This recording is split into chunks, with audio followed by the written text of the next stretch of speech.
மதுரை மீனாட்சி சுந்தரேஸ்வர திருக்கோவில் சித்திரை திருவிழா வரும் 10ஆம் தேதி கொடியேற்றத்துடன் தொடங்குகிறது.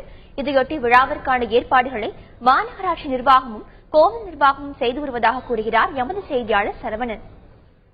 மதுரை மீனாட்சி சுந்தரேஸ்வரர் திருக்கோயில் சித்திரை திருவிழா வரும் 10ஆம் தேதி கொடியேற்றத்துடன் தொடங்குகிறது. இந்த சித்திரை திருவிழாவின் மிக முக்கிய நிகழ்வாக பட்டாபிஷேக விழாவானது வரும் 17ஆம் தேதி நடக்கிறது. அதைத் தொடர்ந்து 19ஆம் தேதி மீனாட்சி சுந்தரேஸ்வரருக்கு திருக்கல்யாண வைபவம் நடக்கிறது. மேலும் வரும் 20ஆம் தேதி தேரோட்டம் நடக்கிறது.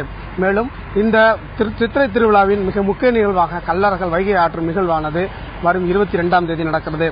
இதற்காக வைகை ஆற்றில் கள்ளழகர் இறங்கும் இடத்தில் மாநகராட்சி நிர்வாகமும் கோவில் நிர்வாகமும் சேர்ந்து சுத்தப்படுத்தும் பணிகளில் தற்போது பக்லைன் இயந்திரங்களை கொண்டு நடத்தி வருகிறார்கள்.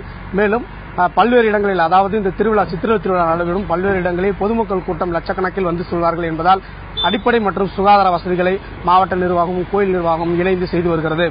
இந்த கோயில் திருவிழாவில் பல்வேறு ஊர்களிலிருந்து, பல்வேறு மாநிலங்களிலிருந்தும், பல்வேறு நாடுகளிலிருந்தும் கலந்து கொள்வார்கள் என்பதற்காக பாதுகாப்பு ஏற்பாடுகளை எந்த அளவுக்கு செய்வது என்பது குறித்தும் காவல்துறை தீவிரமாக ஆலோசனை நடத்தி வருகிறார்கள்.